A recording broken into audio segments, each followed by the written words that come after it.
Hey everyone, welcome back to another exciting video. और इस video के अंदर हम डिस्कस करने वाले हैं how you can become a good backend developer, या फिर आप सिस्टम डिज़ाइन को कैसे मास्टर कर सकते हो।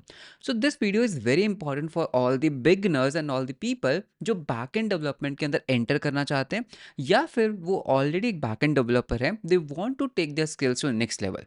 सो इस वीडियो के अंदर हम बात करेंगे दैट बैकएंड डेवलपमेंट एक्चुअली में होता क्या है, what are all the components of the backend, and system design को आप कैसे एक अच्छे बैकएंड डेवलपर बनने के लिए यूज कर सकते हैं। सो ऑल दैट थिंग्स हम इस वीडियो में डिस्कस करेंगे।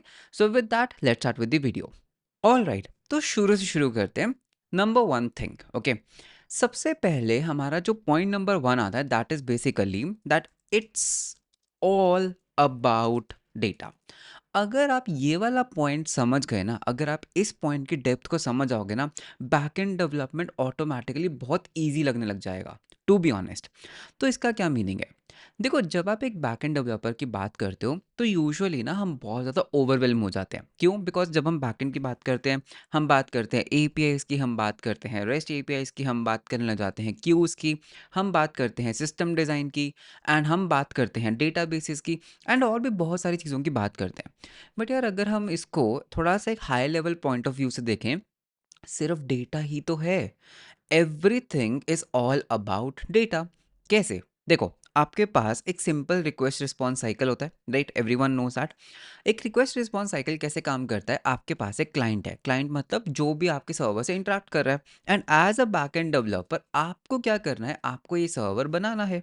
सो लेट्स से ये मेरा एक सिंपल सा एक रेस्ट एपीआई सर्वर है, may be it is running on express और समथिंग लाइक दैट, ओके। सबसे पहले पूरी कहानी शुरू कहाँ से होती है कि जो क्लाइंट है वो आपको एक रिक्वेस्ट सेंड करता है। एक चीज बताओ, एक रिक्वेस्ट क्या है? एक रिक्वेस्ट जस्ट एक डेटा ही तो है। एक रिक्वेस्ट एक सिंपल स्ट्रिंग डेटा ही तो है, जिसके अंदर कुछ पैरामीटर्स हैं, राइट? आपको एज अ डेवलपर एक ऐसा कोड लिखना है जो इस डेटा पे कुछ प्रोसेसिंग कर पाए। एक डेटा को एक्सेप्ट करना मुश्किल है क्या? बिल्कुल भी मुश्किल नहीं है। इस डेटा के ऊपर कुछ प्रोसेस करना मतलब कि आपको एक कोड लिखना है जो इस डेटा के ऊपर कुछ प्रोसेसिंग कर पाए। क्या मुश्किल है? बिल्कुल भी नहीं है। एंड देन फाइनली आप क्या करते हो? आप इस रिक्वेस्ट को वापस आप एक रिस्पॉन्स सेंड कर देते हो। Response at the end of the date क्या है? Result, data. Again it's a data. उसके बाद अगर हम इस बैकएंड डेवलपमेंट एक बैकएंड सर्वर के ऊपर आते हैं, एक सर्वर क्या होता है? एक सर्वर कुछ नहीं है, जस्ट एक वाइल ट्रू लूप है। आपको पता है एक सर्वर क्या है? It's just a while true infinite loop जो रिक्वेस्ट को लिसन कर रही है। एक लूप है जो फॉर एवर रन करती है, जो देखती है, अरे कोई रिक्वेस्ट तो नहीं आई, अरे कोई रिक्वेस्ट तो नहीं आई, एंड अगर एक रिक्वेस्ट आई है तो उसको वो प्रोसेस करने लग जाता है। That's just a server. अब मान लेते हैं, थोड़ा और एडवांस चलते हैं, आपके पास रिक्वेस्ट में कुछ डेटा आया। आप इस डेटा को क्या करते हो? आप इस डेटा के ऊपर क्या क्या ऑपरेशंस कर सकते हो? आप इस डेटा के ऊपर वैलिडेशन कर सकते हो। ऑब्वियसली वैलिडेशन इज इंपॉर्टेंट, ठीक है। वैलिडेशन करना कितना डिफिकल्ट काम है? बिल्कुल भी डिफिकल्ट नहीं है। एंड आज के टाइम में तो बहुत मॉडर्न लाइब्रेरीज भी हैं। आपके पास जॉड है, पाइथन है, आपके पास पाइडेंटिक है। तो डेटा को आप वैलिडेट करते हो, सैनिटाइज करते हो, करेक्ट? फिर आप डेटा को वैलिडेट करने के बाद क्या करते हो? आप उसको एक डेटाबेस के अंदर सेव कर लेते हो। एक डेटाबेस क्या है, ठीक है? अगर मैं एक डेटाबेस की बात करूं, तो डेटाबेस को लेके भी बहुत ज़्यादा वो है कि यार हमें डेटाबेस सीखना चाहिए, हमें डेटाबेस नहीं आता है। एक डेटाबेस है क्या? डेटाबेस भी तो एक सर्वर है जो फाइल को, जो डेटा को मैनेज करता है। Eight the end of the day database भी एक सर्वर है। It's just a separate server. और ये सर्वर स्पेशलाइज किस चीज़ में है?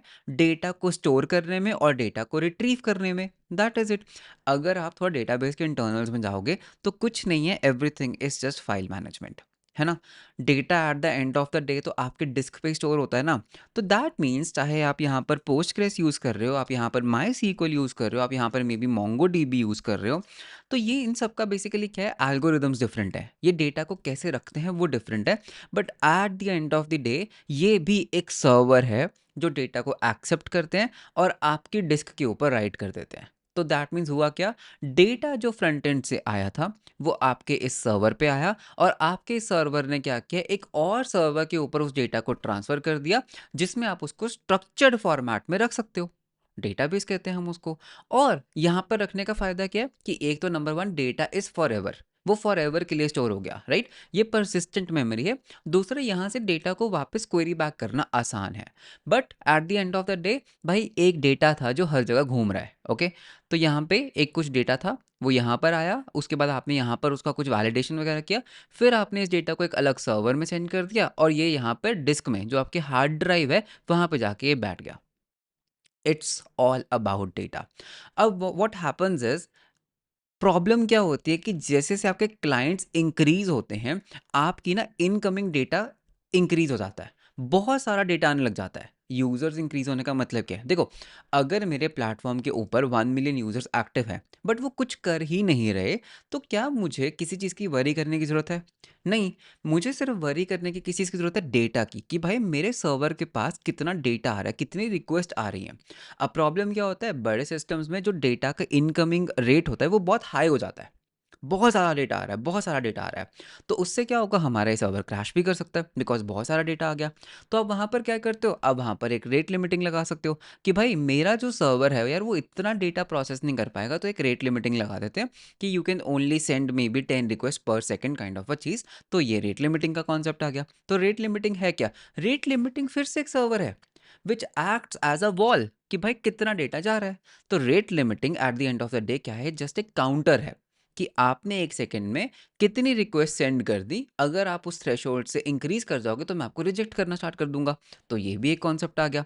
अब बिकॉज बहुत सारा डेटा आ रहा है, बहुत सारा डेटा आ रहा है, तो इसको प्रोसेस करने में टाइम लगेगा। नेचुरल चीज़ है। मैं कुछ भी यहाँ पे जार्गन्स यूज ही नहीं कर रहा हूँ। कितने सिंपल टर्म्स में मैं आपको बता रहा हूँ कि बहुत सारा डेटा आया, तो उनको प्रोसेस करने में भी टाइम लगेगा, करेक्ट? तो हमारा सर्वर बोलता है कि भाई देखो मैं अभी एक डेटा को प्रोसेस कर रहा हूँ, बहुत सारा डेटा, बहुत सारा टाइम लगेगा। तो अब यहाँ पे प्रॉब्लम क्या हुआ कि लेटस से अगर हमारा सर्वर अभी इस डेटा को प्रोसेस कर रहा है और इतने में एक और रिक्वेस्ट आ गई, एक और डेटा आ गया, तो हमारा सर्वर बिजी था। हमारा सर्वर बिजी था इस पर्टिकुलर रिक्वेस्ट को रिजॉल्व करने में, तो जो सेकंड रिक्वेस्ट आई ये ड्रॉप हो जाएगी। तो अब यहाँ पर हमें क्या करना पड़ेगा? हमने कहा यार हम एक काम करते हैं, बिकॉज हमारा सर्वर एक टाइम पे एक ही डेटा को प्रोसेस कर पा रहा है, हम आपके डेटा को ना एक लाइन में लगा देते हैं। यही होता है ना, आप जब बार्बर के पास जाते हो कटिंग करवाने, वहां पर अगर आपके पास 3 सीट्स हैं तो तीनों बार्बर्स अगर बिजी हैं तो आप वहां पर जाके वेटिंग में बैठ जाते हो। कि भाई देखो सिंपल सी बात है, आई कैन अंडरस्टैंड कि एक बार्बर एट अ टाइम एक ही के बाल काट सकता है, तो मैं एक काम करता हूँ, मैं यहाँ पे बैठ जाता हूँ। जैसे ही कोई भी बार्बर फ्री होगा मैं उसकी सीट पे जाके बैठ जाऊंगा। बात समझ आई ना? तो हमने यहाँ पर क्या इंट्रोड्यूस कर दिया, हमने बोला कि यार हम भी हमारे सर्वर के लिए एक सीट इंट्रोड्यूस कर देते हैं, सीट, ठीक है? कि एक वेटिंग रूम बना दिया मैंने कि भाई देखो ऐसा है कि आप यहाँ पर आओ, ओके? आप यहाँ पर आओ, बिकॉज हमारा सर्वर बिजी है, तो ये यहाँ पे आने के बाद आप यहाँ पर बैठ जाओ आराम से, ठीक है? बिकॉज अभी हम किसी और की रिक्वेस्ट को प्रोसेस करें, आप यहाँ पे आराम से बैठते जाओ, बैठते जाओ। जब भी हमारा सर्वर फ्री होगा हम दूसरे को वापस से प्रोसेसिंग में डाल देंगे। तो यहाँ से आपका क्यूज का कॉन्सेप्ट आया। टेक्निकली क्यू है क्या? आप जब भी मॉल्स में जाते हो, कहीं पे भी शॉपिंग के लिए जाते हो, Q is just a line जो किस कॉन्सेप्ट पे काम करती है, फीफो के कॉन्सेप्ट पे काम करती है। तो यहाँ से आपने किया क्या, जो डेटा डायरेक्ट पहले सर्वर के पास जा रहा था, मान लेते हैं आप बार्बर की शॉप में गए और डायरेक्ट बार्बर के पास जाके बैठ गए, उसकी जगह बिकॉज अब वो बार्बर बिजी हो चुका है, उसके पास बहुत सारे कस्टमर्स हैं, अब उसने एक वेटिंग रूम बना दिया कि भाई अगर कोई आ रहा है प्लीज़ आप वेटिंग रूम में बैठ जाओ, अगर मैं फ्री हूँ तो मैं आपको साथ के साथ बुला लूंगा, अगर मैं फ्री नहीं हूँ तो जब भी मैं फ्री हूँगा मैं आपको बुला लूंगा। तो ये वेटिंग रूम का कॉन्सेप्ट आ गया। क्या वेटिंग रूम का कॉन्सेप्ट किसी बार्बर को डे वन पे बनाना चाहिए?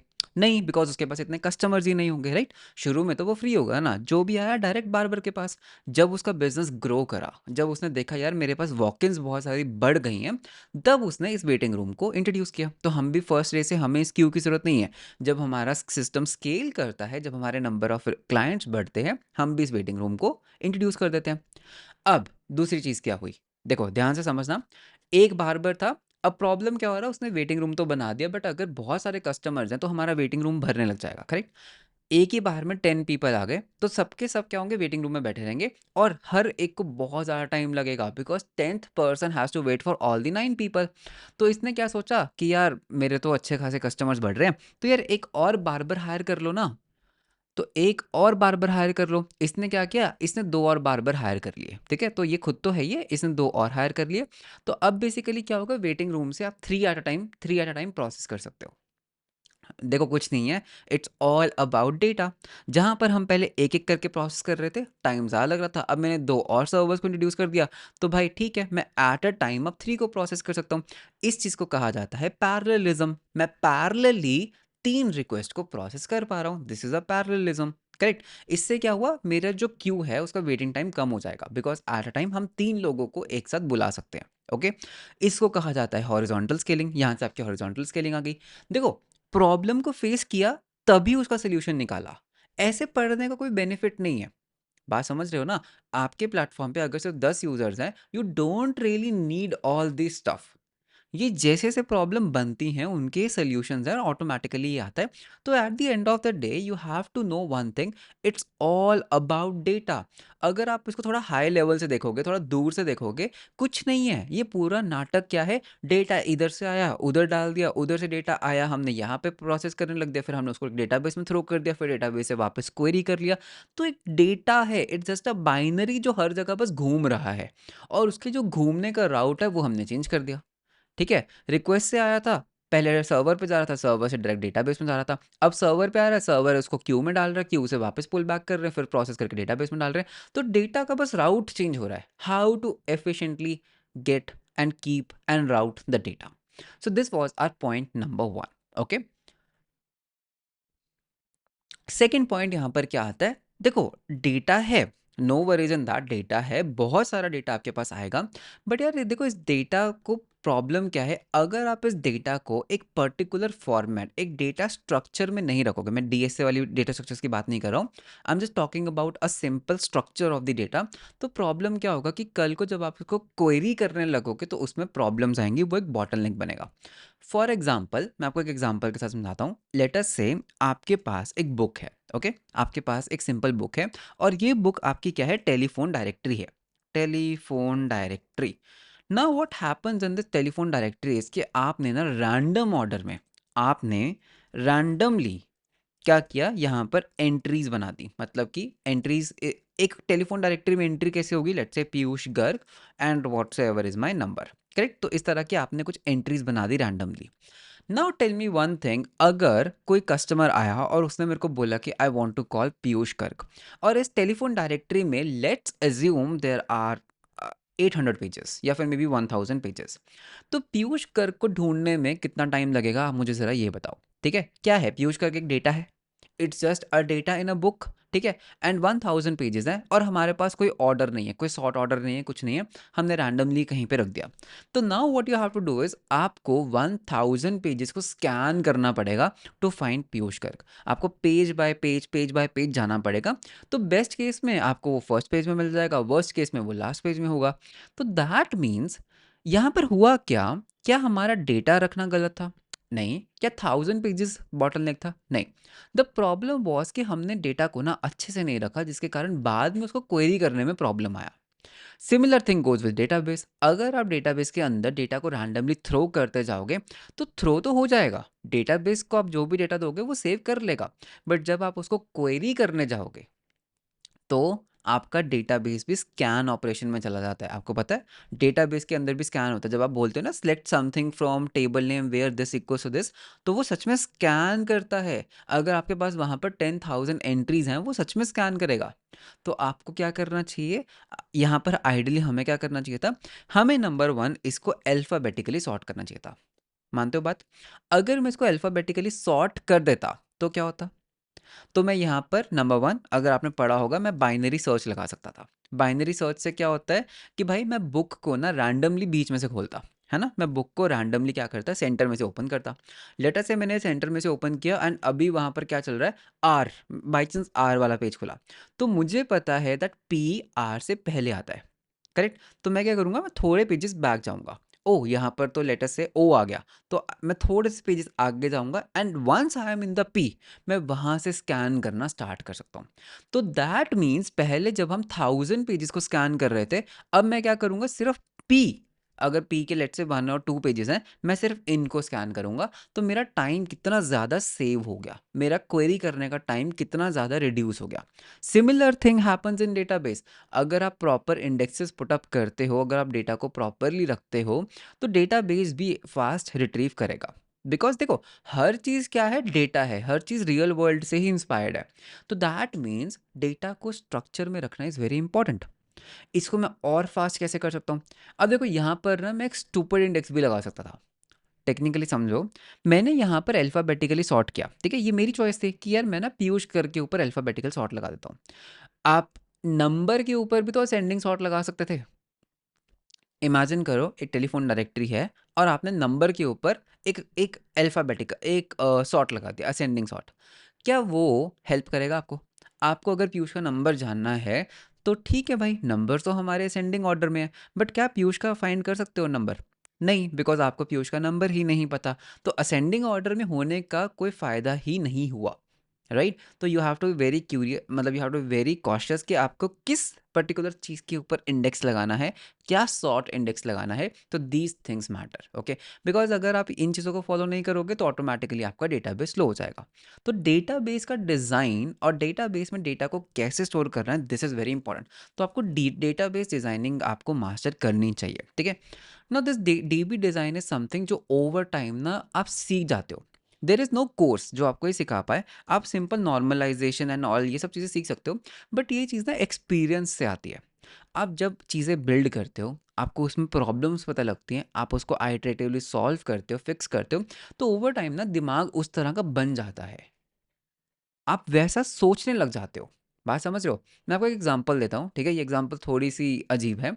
देखो भाई, अगर आप ठीक है? अगर आप लेट्स से लड़कियों से बात करने में शर्माते हो, आप लड़कियों से बात नहीं कर सकते, ठीक है? होता है, ठीक है? सब में होता है, दैट्स ओके। अगर आप बहुत फ्रीक्वेंटली बात करने लग जाओ उनसे, ठीक है? आप बहुत फ्रीक्वेंटली उनसे बात करने लग जाओ, आप बहुत ओपन अप हो जाओ, तो आपका दिमाग भी ना वैसा बन जाता है कि नेक्स्ट टाइम जब भी मैं किसी से बात कर रहा हूँ ना, ऑटोमैटिकली ना आपके वो कन्वर्सेशन वर्ड्स आ जाते हैं दिमाग में, ऐसा होता है ना? अगर आप बहुत ही शांत किस्म के हो, तो जब आप सच में कन्वर्सेशन करते हो ना, आपका ब्रेन ना कुछ आउटपुट कर नहीं पाता, आप ब्लैंक हो जाते हो। बट जब आप एक बार खुल जाते हो ना, जब आप बातें करने लग जाते हो ना, तो किसी भी सिचुएशन में आपका जो ब्रेन है ना, वो ऑटोमैटिकली मतलब बातें जनरेट करना शुरू कर देता है। तो ब्रेन की खासियत है कि वो बहुत जल्दी ट्रेन हो जाता है। तो सिमिलरली डेटाबेस डिज़ाइन में शुरू में आपको लगेगा यार सब कुछ मेसअप हो रहा है, मेरे से डेटाबेस डिज़ाइन नहीं बन रहा, मुझे कमेंट्स का अलग टेबल लिखना चाहिए या मुझे एरे बनाना चाहिए, आती है confusion. But the more you work on it ना, आपका दिमाग ऑटोमैटिकली इसको डिज़ाइन करने लग जाएगा। तो जैसे ही आपके पास कोई प्रॉब्लम आएगा ना कि एक काम करते हैं, यूआरएल शॉर्टनर डिज़ाइन करते हैं या फिर ऊबर को डिज़ाइन करते हैं, ऑटोमैटिकली ब्रेन जो है ना वो टेबल्स बनाना शुरू कर देता है दिमाग में कि मेरे पास ये टेबल्स होने चाहिए, ये फॉरेन कीज होनी चाहिए, ऐसा होना चाहिए। तो database design is something which is must, because see data को एक्सेप्ट करना, डेटा को प्रोसेस करना और रखना ही सिर्फ नहीं होता है, डेटाबेस को एफिशिएंटली क्वेरी करना भी इंपॉर्टेंट है। And in order to efficiently query the database, इसमें आप कैसे डेटा डेटा को स्टोर कर रहे हो वो बहुत मैटर करता है। तो डेटा को किस फॉर्मेट में आप स्टोर कर रहे हो, this matters a lot. It should B scalable, it should be in fast, okay, got it. And वहाँ पे रिडंडेंसी नहीं होनी चाहिए, डेटा की डुप्लीकेसी नहीं होनी चाहिए। जस्ट मैं आपको एक छोटा सा होमवर्क देता हूँ। आपने पीयूष कर के ऊपर सर्च के लिए तो बाइनरी सर्च यूज़ कर लिया, आपने उसको फास्ट कर दिया, बट व्हाट इफ अगर आपको किसी का नंबर पता है, you know someone's number and you want to search for the name, जैसे ट्रू कॉलर करता है, वहाँ पे आपको नाम नहीं पता होता है, वहाँ पे आप नंबर सर्च करते हो और नाम आ जाता है। इसको आप कैसे फास्ट करोगे? अगर आपके डेटाबेस के अंदर, ये छोटी सी मैं आपको एक असाइनमेंट दे रहा हूँ, अगर आपके डेटाबेस के अंदर लेटेस्ट से कुछ इतने रिकॉर्ड्स हैं, ठीक है, मैंने एक रैंडम नंबर लिया, मुझे नहीं पता ये नंबर कितना बड़ा है। अगर इतने नंबर्स हैं, यूज़र को नंबर पता है, किसी की मिस कॉल आई, मैंने नंबर डाला and I want to know the details of the person, तो आप इसको कैसे एफिशिएंटली बनाओगे? And it should be vice versa as well. मतलब कि मैं पीयूष सर्च करने से नंबर भी निकाल पाऊँ, नंबर सर्च करने से पीयूष भी निकाल पाऊँ। तो इस डेटा को आप कैसे स्टोर करोगे डेटाबेस के अंदर, छोटे से आपके लिए assignment, okay? So this was our second point, that you have to learn the database design. और ये लर्न करने से नहीं आएगा, this you actually get this habit over time. जैसे से आप और सिस्टम्स को और डेटाबेस डिजाइन करोगे, तो ये आपका ब्रेन की एक हैबिट बन जाती है automatically. This is not something that you can learn, okay? Second thing, देखो, this is very important, what works for you will not work for me। देखो, सिस्टम डिज़ाइन में ना एक प्रॉब्लम क्या है कि आप ना उसको कभी भी ऐसे रेडीमेडली पढ़ नहीं सकते, because what works for you will not work for me. चाहे हर सिस्टम आप दिखने में सेम लगे, हाई लेवल सबका सेम हो सकता है, मैं एक बहुत ही क्लासिक एग्जांपल लेता हूँ कि भाई देखो यूट्यूब, नेटफ्लिक्स, हॉटस्टार ये सब है क्या, एक वीडियो स्ट्रीमिंग प्लेटफॉर्म्स है। इनका एक सोल पर्पस क्या है कि भाई मेरे पास एक वीडियो है, मुझे उसको कस्टमर को दिखानी है। बट इन तीनों का सिस्टम डिज़ाइन आपस में बिल्कुल एंटायरली डिफरेंट होगा। क्यों? बिकॉज इनको यूज़ करने के पैटर्न्स डिफरेंट है, इनके यूज़ केसेस डिफरेंट है, इनकी ऑडियंस डिफरेंट है, and how the traffic is behaving is different. तो देखो सिस्टम डिज़ाइन जो है ना, वो आप पढ़ सकते हो, ठीक है, I am not denying the fact, आप पढ़ सकते हो बाकी उसका। बट जब आप एक एप्लीकेशन डेवलप कर रहे हो ना, आप कभी भी किसी ब्लाइंडली कोई सिस्टम डिज़ाइन को उठा नहीं सकते। That means you can not learn system design. तो सिस्टम डिज़ाइन को, ओके, सिस्टम डिज़ाइन को आप लर्न तो बिल्कुल भी नहीं कर सकते, आप इसको मगअप नहीं कर सकते। देखो डीएसए वगैरह में ना आप फिर भी एल्गोरिदम्स को लर्न कर सकते हो। फॉर एग्जांपल अगर मैं डीएसए की बात करता हूँ तो बाइनरी सर्च है ना। तो ठीक है ना, बाइनरी सर्च जो आपके लिए है वही मेरे लिए है। ऐसा तो नहीं है ना कि आपकी बाइनरी सर्च डिफरेंट और मेरी बाइनरी सर्च डिफरेंट है, सबके लिए सेम है। अब यहाँ पे आपके पास मान लेते हैं लीनियर सर्च है, सबके लिए सेम है, एग्जैक्ट सेम कोड होगा, राइट, लीनियर सर्च का। और अगर आप कुछ डेटा स्ट्रक्चर्स भी ले लेते हो, फॉर एग्जांपल एरे उठा लो, लिंक लिस्ट उठा लो, सबके लिए सेम है। जो आपके लिए काम करेगा वो मेरे लिए काम करेगा। बट सिस्टम डिज़ाइन में ऐसा नहीं होता है। आप यहाँ पर कुछ भी लर्न नहीं कर सकते, आप यहाँ पर मगअप नहीं कर सकते, आप यहाँ से सिर्फ इंस्पिरेशंस ले सकते हो। Inspirations, okay, this is the main part कि भाई आप बाकी कंपनीज कैसे उसको हैंडल कर रही हैं, आप वहाँ से इंस्पायर हो सकते हो। बट अल्टीमेटली एक छोटे से छोटे स्टार्टअप का और एक बड़ी से बड़ी कंपनी का सिस्टम डिज़ाइन हमेशा डिफरेंट होगा। क्यों? बिकॉज अगर हम मान लेते हैं यहाँ पे यूट्यूब की बात करते हैं, ठीक है, ये आपका यूट्यूब आ गया, ये आपका लेट्स से नेटफ्लिक्स आ गया, एनएफ लिख लेते हैं, नेटफ्लिक्स आ गया, और ये आपका आ गया लेट अस से मे बी हॉटस्टार, या कोई भी मतलब कोई भी प्राइम वीडियो ले लो, हॉटस्टार ले लो, कुछ भी ले लो, ठीक है। द थिंग इज अगर आप इसको देखो, तीनों वीडियो स्ट्रीमिंग प्लेटफॉर्म्स है, तीनों का काम क्या है कि भाई इनके पास वीडियोस आएंगी, they have to process this video and they have to deliver this video to you. आप इस वीडियो को देख रहे हो यूट्यूब के ऊपर, राइट। द थिंग इज देखो यूट्यूब के ऊपर जो ट्रैफिक है वो अनप्रिडिक्टेबल है। यूट्यूब को नहीं पता मिस्टर बीस्ट कब वीडियो डाल दे, यूट्यूब को नहीं पता कब कुछ इवेंट हो जाए वर्ल्ड में, करेक्ट। इनका जो ट्रैफिक है ना वो कभी भी स्पाइक कर सकता है। अभी let's say randomly mister beast ने एक वीडियो डाल दिया, ठीक है, तो एकदम से ट्रैफिक ऊपर जाएगा। ठीक है, रैंडमली वर्ल्ड में कुछ इवेंट हो गया, एकदम से कुछ पॉलिटिकल इवेंट हो गया जिसके कारण से बहुत सारे चैनल्स लाइव हो गए, तो एकदम से ट्रैफिक स्पाइक करेगा। लेटस से अभी जैसे फेस्टिव सीजन आ रहा है, करेक्ट, तो ट्रैफिक थोड़ा डाउन रहेगा because everyone is busy from India region, मतलब अपने घरों में बिजी है। तो यहाँ का जो ट्रैफिक पैटर्न है ना, उसको ठीक है आप थोड़ा प्रिडिक्ट कर सकते हो, बट टेक्निकली पूरा प्रिडिक्ट नहीं कर सकते। You never know what happens, you never know कब कुछ वर्ल्ड में इवेंट हो जाए और आपका ट्रैफिक एकदम से ऐसा हो जाए। ठीक है, आपको नहीं पता कि वीडियोस कब अपलोड होंगी। कोई भी क्रिएटर कभी भी किसी भी टाइम पे एक 12 घंटे की वीडियो अपलोड कर सकता है, YouTube may be was not ready for it. तो यहाँ पर जो ट्रैफिक है ना, उसकी ना कुछ प्रिडिक्टेबिलिटी नहीं है। बात समझ आ रही है? जिसके कारण से they have to be highly available all the time. इनको हाईली अवेलेबल रहना होगा all the time, you never know कब कौन वीडियो डाल दे। नेटफ्लिक्स के केस में ऐसा नहीं है। नेटफ्लिक्स के केस में ना क्या पब्लिकली वीडियोस अपलोड हो सकती हैं? नहीं। तो इनको पता है कि भाई देखो वीडियोस हम ही अपलोड करते हैं, तो they can pre warm the data, they can pre warm the database servers, they can pre warm the servers कि भाई देखो हमें एक 3 घंटे की मूवी अपलोड करनी है, तो यार एक काम करते हैं सर्वर्स को थोड़ा स्केल कर लेते हैं बिकॉज 3 घंटे की एक वीडियो आ रही है। बात समझ आई? यहाँ पर रैंडमली अपलोड नहीं होता। सेकेंडली यहाँ पर ना जो ट्रैफिक है ना वो अपने आप स्पाइक नहीं करता। देखो मान लेते हैं ये इनका एक नॉर्मल ट्रैफिक है, ठीक है, normal traffic. Now what happens is जब भी एक न्यू मूवी रिलीज होगी, मूवीज हमेशा प्री डिटरमाइंड टाइम पे रिलीज होती हैं कि भाई संडे को 12 बजे मूवी आ रही है, तो दे नो कि तब एक ट्रैफिक इंक्रीज होगा बिकॉज ऑफ दैट मूवी। और अगर वो एक हिंदी मूवी है, दे इवन नो कि इंडिया से ज़्यादा ट्रैफिक आएगा, तो वो ऑलरेडी ना इस पर्टिकुलर स्पाइक के लिए अपने आप को प्री वॉर्म कर सकते हैं कि हम अपने आप को ना प्री वॉर्म करके रख लेते हैं बिकॉज एक स्पाइक आएगा। और उसके बाद ठीक है यार, एक मूवी कितने दिन चलती है, 7 to 8 डेज स्पाइक रहेगा, उसके बाद नॉर्मल ट्रैफिक में आ जाएगा। बात समझ आई? तो यहाँ पर नेटफ्लिक्स के पास क्या है ना, उनके पास ना पहले ही उनको पता है कि कौन से रीजन से डेटा आएगा, तो वो प्री कैशिंग कर सकते हैं, वो हर रीजन में एक उसका कैश डिस्ट्रीब्यूट कर सकते हैं, डेटा बेसिस को प्री वॉर्म कर सकते हैं। तो इनका सिस्टम डिज़ाइन और यूट्यूब का सिस्टम डिज़ाइन बिल्कुल डिफरेंट हो गया। बात समझ आई? वीडियो स्ट्रीमिंग प्लेटफॉर्म लगता है बट इनका जो सिस्टम डिज़ाइन है that is entirely different now. अगर हम अब हॉटस्टार की बात करें, ठीक है, हॉटस्टार के ऊपर भी काइंड ऑफ जो वीडियो अपलोड है वो नेटफ्लिक्स ऐसा है कि यार यही लोग अपलोड करेंगे। बट यहाँ पर अगर आपको याद होगा क्रिकेट वगैरह जैसी चीज़ें लाइव भी होती हैं, ठीक है।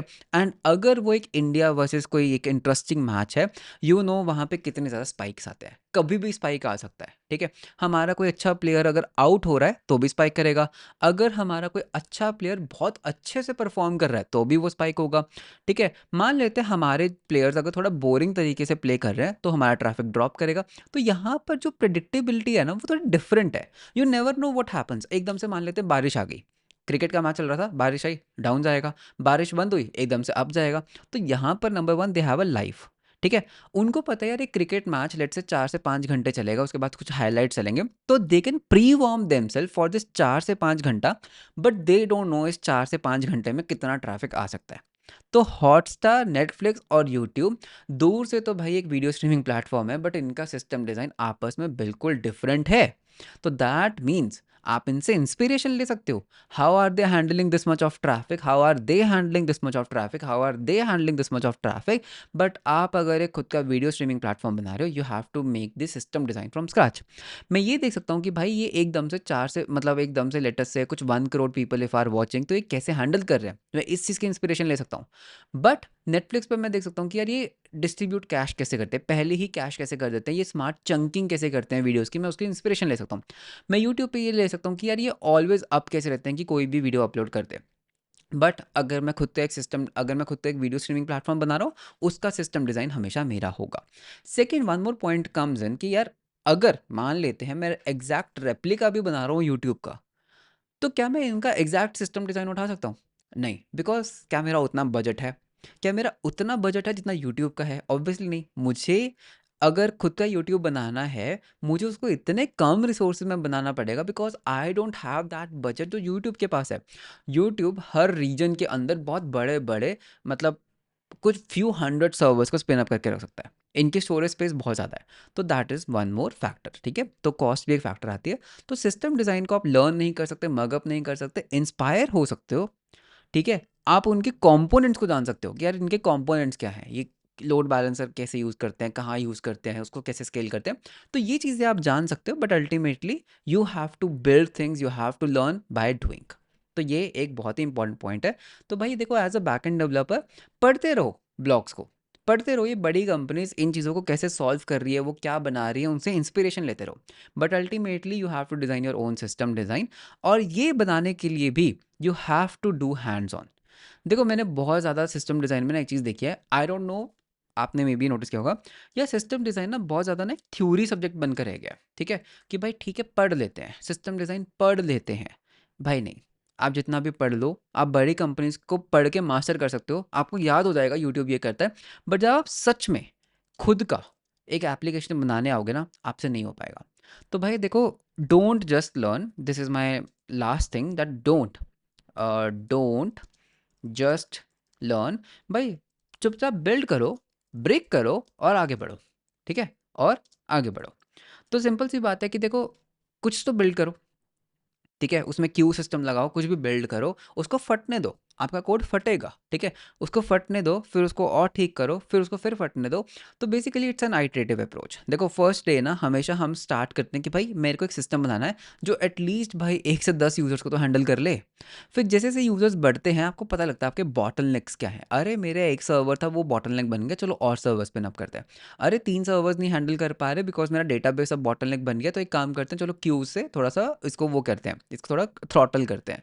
अरे मेरा एक डेटाबेस भी इसको हैंडल नहीं कर पा रहा because number of data points बढ़ गए, तो यार डेटाबेस को भी हम क्या कर सकते हैं, हम उसकी शार्डिंग कर सकते हैं, और एनालिटिक्स डेटा के लिए हम उसके रीड रेप्लिका बना सकते हैं। और आगे जाओगे, आपको पता लगेगा अरे यार अब मुझे ना एक पब सब इवेंट, मुझे मतलब एक इवेंट ड्रिवन चाहिए। तो बेसिकली ये क्या है ना, एक आइट्रेटिव अप्रोच है। अगर आप इसको देख पा रहे हो, ये एक आइट्रेटिव अप्रोच है।